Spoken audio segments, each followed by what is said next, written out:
Psychotic United States President Donald Trump continues to embarrass and shame the United States of America. Here's what he was posting this morning during a tantrum that he was having.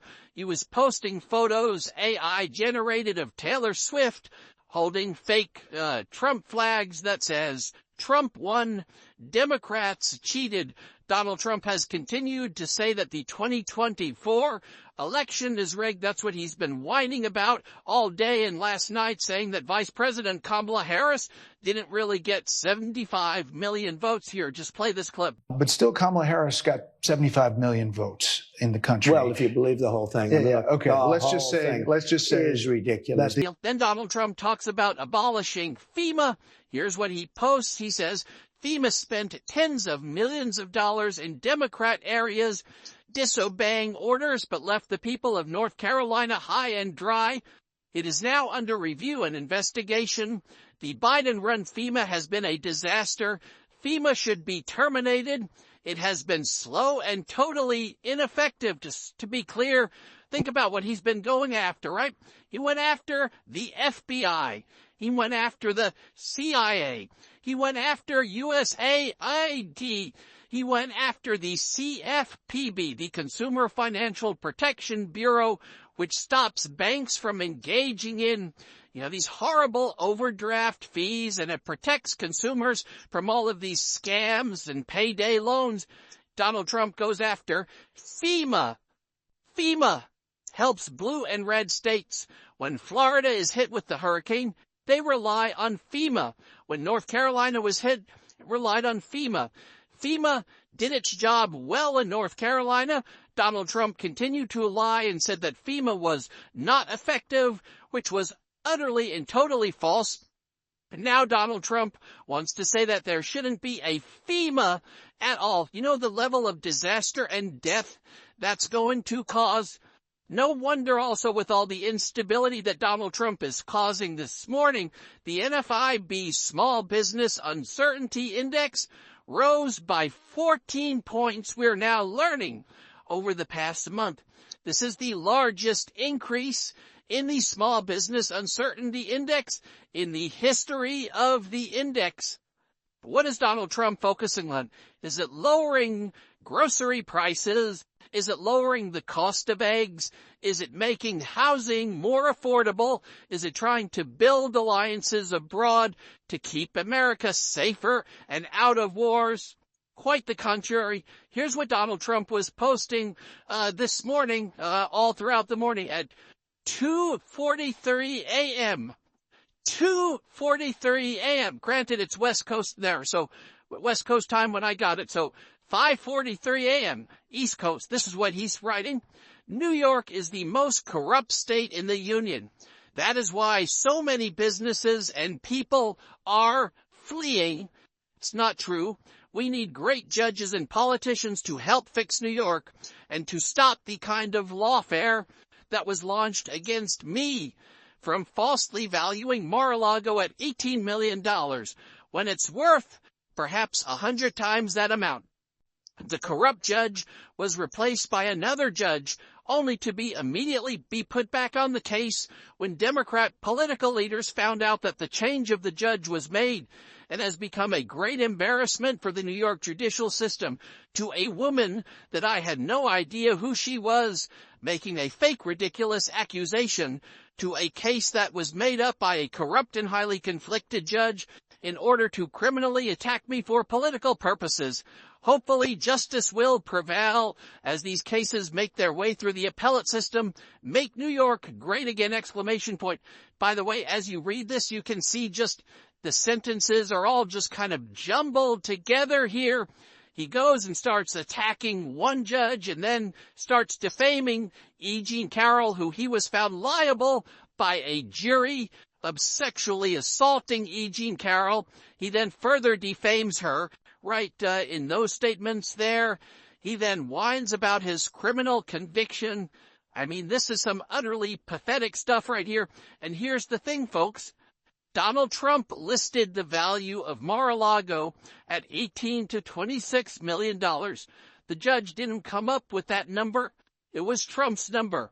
Why was it Trump's number? Because Trump said this isn't a residential property. If it was, it probably would be valued at $300 to $400 million. It's still a lot of money.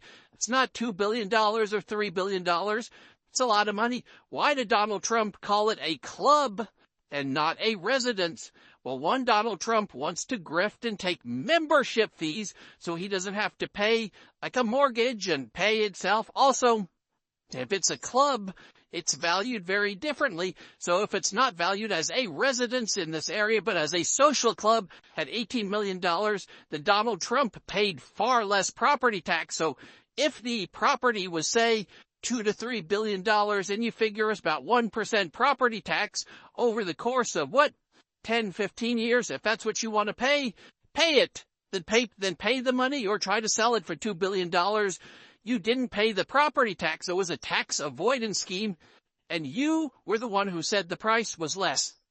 So as Donald Trump engages in all of these corrupt things, it's why he's trying to revoke all of the laws that stop corrupt practices. So last night, we're learning more about it right now, Donald Trump suspended the enforcement of the FCPA, the Foreign Corrupt Practices Act, which is a key anti-bribery law signed by the Carter administration in 1977. For 50 years, this was supported by law and order. We don't want foreign governments to bribe American businesses for influences here. We don't want the Russian oligarchs to bribe American businesses, or you name the country, to bribe American businesses. It stopped corporations from bribing foreign officials and from being bribed. Trump is letting corruption run wild right now and saying, FCPA, we're not going to enforce it. We are open for bribery. We're open for bribery. We're not going to enforce the FCPA. Is wild. I think farmers are now recognizing how dangerous all of this is. Farmers are now on the hook for millions and millions of dollars that they were counting on and relying on based on their harvest, based on what they were growing, because a lot of their products would be used for U.S. aid. The White House had repeatedly said that the funding freeze would not affect benefits that go directly to individuals, but farmers are on the hook for millions after Trump freezes the USDA funds. Meanwhile, the Trump administration's cruelty is shown as they struggle to hit the deportation numbers that Donald Trump wanted to hit.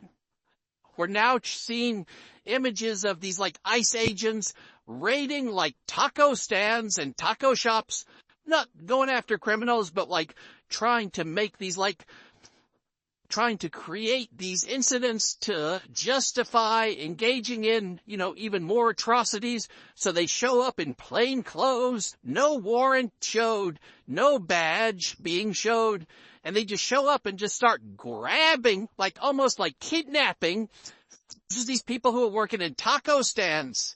Saw that in Memphis, for example. Share with me if you got videos like that, as well. As I mentioned, they gutted the CFPB, the Consumer Financial Protection Bureau. And while all of this is going on, you've got Trump unleashing his billionaire oligarchs into the various government agencies to take your information, to take your data, shutting down the CDC websites and the NIH websites and the health websites and websites that provide all this data for these services, gutting USAID and the Department of Education and the Department of Labor and FOAA. I mean, you name it, they're doing it right here. Elon Musk has now changed his social media name to Harry Balls and says democracy is being destroyed by judicial coup. An activist judge is not a real judge.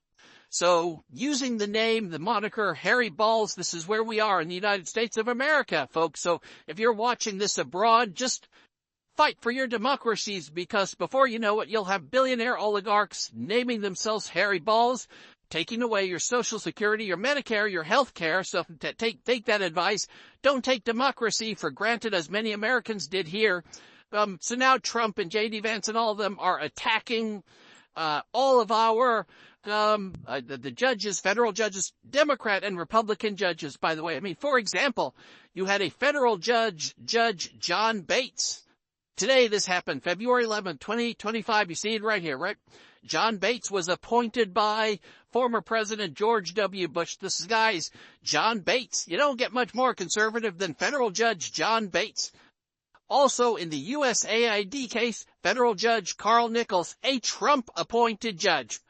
You have some Democratic-appointed judges, but Judge Lamberth, Reagan-appointed judge, was the judge who blocked Donald Trump's effort to put trans women in prisons who have female genitalia into the male population in prisons to shower with the men. That was one of Trump's executive orders. Lambert said that's cruel and unusual punishment. A Reagan-appointed judge. So I just want to be clear when we talk about this. We're talking about Democratic and Republican-appointed judges right now who the Trump administration are defying and are attacking and posting photos of them. And so Musk and J.D. Vance and Donald Trump are just like, we should defy the orders. Now, the one safeguard here to think about is that the lawyers, though, who are filing these cases, they have bar licenses. They can lose their bar licenses, and they may want to be lawyers. I mean, Elon Musk has more money than anything Trump, is Trump. These lawyers, they're going to have a career afterwards. So I think they're thinking a little bit long and hard about their bar licenses. But a federal judge just moments ago ordered the Trump administration to restore public health web pages it abruptly deleted last month until further litigation plays out. So that's what we got there. Also, you had a lot of Trump supporters like this guy, Sean Strickland from MMA. This guy was one of the biggest Trump supporters. This guy would post the photos with Trump, MAGA, Ultra MAGA, mass deportations. Yeah! Sean Strickland was like the MMA, one of the main MMA supporters of Trump. This is what Sean Strickland just wrote moments ago. Man, if Trump keeps up this BS, I'm about to start waving a Palestinian flag. American cities are shitholes, and you want to go spend billions on this dumpster fire? Do we make a stake? This ain't America first. And he's talking about Donald Trump saying the following about that he's going to have the Palestinians leave in America. He goes, I'm going to own it. He said, Donald Trump, I'm going to own Palestine. Here, play this clip. But what about the Palestinians who just won't leave? Our king has spoken to many. They're all going to leave when they have a place that's a better alternative. When they have a nice place that's safe, they're all going to leave. It's a hellhole right now. But how are you so sure? Would the U.S. force them to leave? You're going to see that they're all going to want to leave. There you have it, folks. Let me know what you think. Hit subscribe. Let's get to 4 million subscribers, and thanks for watching.